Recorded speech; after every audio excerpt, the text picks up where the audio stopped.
Hello! Welcome to another episode of Natalia Con Gusto. It's my pleasure to be with you once again, demystifying cocktails, spirits, and ingredients so that you can make better cocktails at home. Today I'm in the kitchen of Appel's Cordials, which belongs to a dear friend of mine, Todd Appel. He's been a friend of mine for the last 10 years, and he's also a highly esteemed bartender here in Chicago. Welcome, Todd.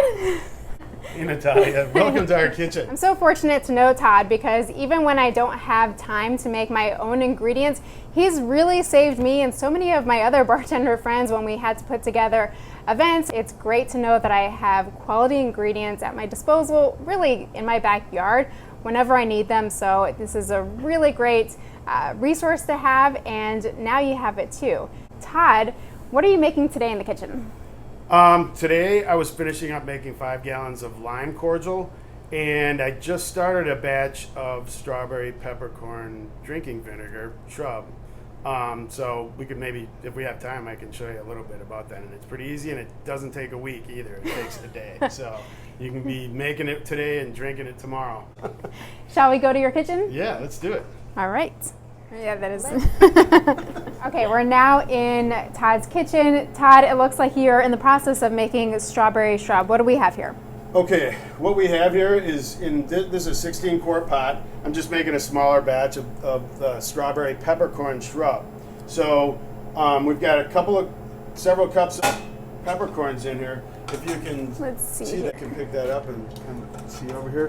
What we've got in here is really vinegar, and I use a rice vinegar for this. I want something that's neutral yet has like a kind of a full body to it. I'm not going to use like a just white distilled vinegar, and I don't want to impart anything. So I could be using a sherry vinegar, I could be using a champagne vinegar, anything like that with those extra flavors. But you're thinking about that ahead of time. You're saying, oh, I want the residual sherry flavors in there.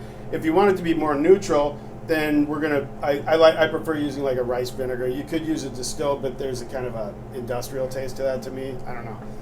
But I don't like it. So this is a real vinegar, awesome vinegar. It's also a little bit neutral, so you're not going to impart, like the vinegar's not going to be there going, hey, I've got all these other things going on. So what we do here is we're making a simple syrup with the vinegar, and then we're going to dissolve that, then we're going to add the peppercorns into here. Now the reason why I do the peppercorns first is I want this to like be working on the peppercorns for like an hour. So this has just peppercorns? It just has sugar and peppercorns and vinegar. So I'm letting this work on the peppercorns first because I don't want these to cook too long. So I'm going to let this cook for a while because I want the peppercorns are rugged, tough, and everything like that. Extracting the flavors is going to be a lot different process than the strawberries. So we've got that in there, and they've been actually in there for like 2 hours now.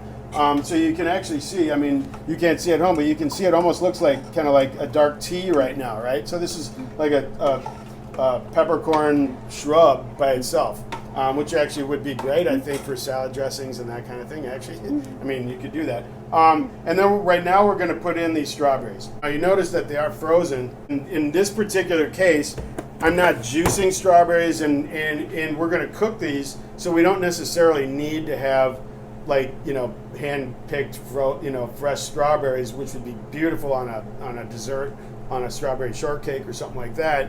But these are going to be cooked, so we're going to extract all of the flavors out of them, and then we're not going to puree them, we're not going to smash them, we're not going to do anything. We're just going to let them like go in there and become one with the shrub. And then we're going to strain it all out. We're going to double strain it, and then you're going to have this beautiful strawberry peppercorn shrub afterwards, which goes great with vodka. And it's, once you know the rules, then you can break them. By being obsessed with something you're doing and repeating something over and over again, and learning about that from all different angles, all different viewpoints of ways to things that could go wrong or mess up or all that kind of stuff. So you've already experienced all of that. So harnessing obsession for positive, for good instead of evil. Now, how long will that sit over the stovetop? Now, really, what we're going to do here, and this is like other things I'll put on a temperature. I'll keep the temperature of this. I've got some thermometers here, but I'm not going to want this to really get much over 150 or so. Like I said, I don't want to boil this.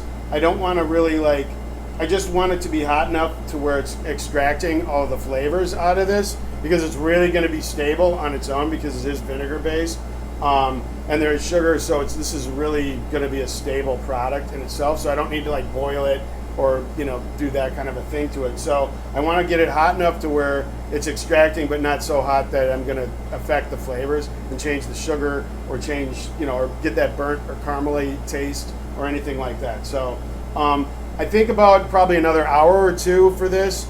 I play it by ear usually with this because I'll just be paying attention to it, and every time it might be a little bit different. And then after the hour is up, do you strain and add water, or you strain and that's it? Or? What I usually here's the last process of this is when I feel like it's done. I'm gonna put the top on it, and I'm gonna take it off the heat, and I'm just gonna let it come to room temperature on its own. That might be overnight. It's okay. It's not gonna go bad. You don't have to put it in the refrigerator. In fact, don't do that, because as it cools down, it's gonna stop extracting as actively as when it's warm. So I like to cool it at a natural rate, so room temperature. If you did this in the morning, you could finish it in the afternoon, and then strain it. So you're going to strain it with a strainer like this. But this strainer is not going to strain out every little tiny fine piece out of here, which is okay. It could be a little rustic if you want. But what I'll do with this syrup, then, doing it old school as well. I don't have I don't have a lot of other equipment for that kind of thing. Like a centrifuge would be great. It's on my list of things to get. But this is just a cloth jelly bag. This is something that people have used for, as long as you've had cloth, and people have been making jelly and things like that. So it's a super fine, and I'll just probably put this inside here like this, and then pour the already strained shrub through this. And that's going to catch all the little particles and all the other stuff, so it's going to be super clear. It's going to be gorgeous. And then you're done. You can put it in a jar, put it in a non-reactive kind of container, and you're good. And it doesn't really need to be refrigerated. I usually keep it in the fridge anyway, but it's super stable, and it's How long should it last?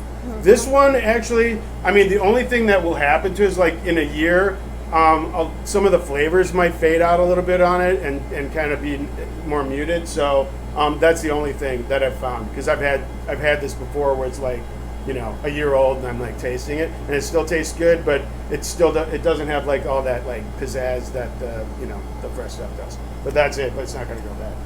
Even more reason why I should just continue to keep buying from Todd, because the shrub is very stable. It'll last you a full year.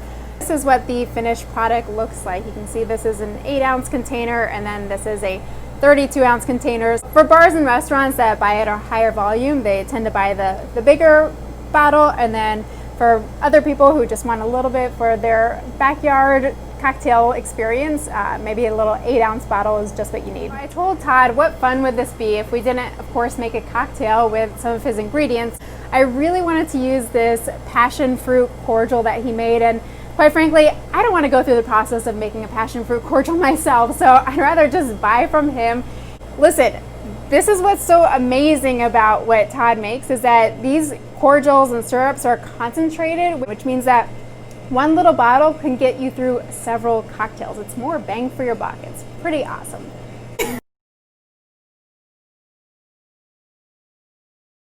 Oh yeah, that's amazing. And bourbon and rye are both really strong flavors, right? So it's really important to have something that can stand up to that. Passion fruit is perfect with barrel-aged spirits like cognac and rye and bourbon.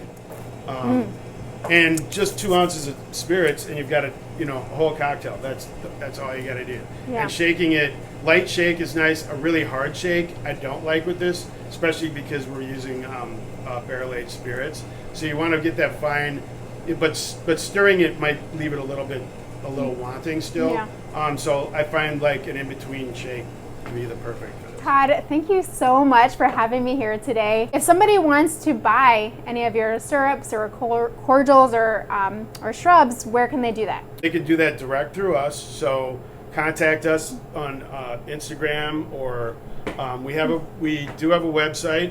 You can contact us through there by email, by messaging, by any means possible. Is once you get our information, you can do that. Do you ship? Yes, we can ship. We are switching kind of over because about 99% of our business was bars and restaurants, and we were like really a bar kitchen serving people that make you drinks. And since with COVID and everything, we had 99% of our business go away. But we're switching over and making sure that we can make things, and everyone has access to the things that we make. And you can do it at your home. I do encourage you to find the local businesses and the local artisans that you can help support, especially during this lockdown, during this pandemic. It's so important.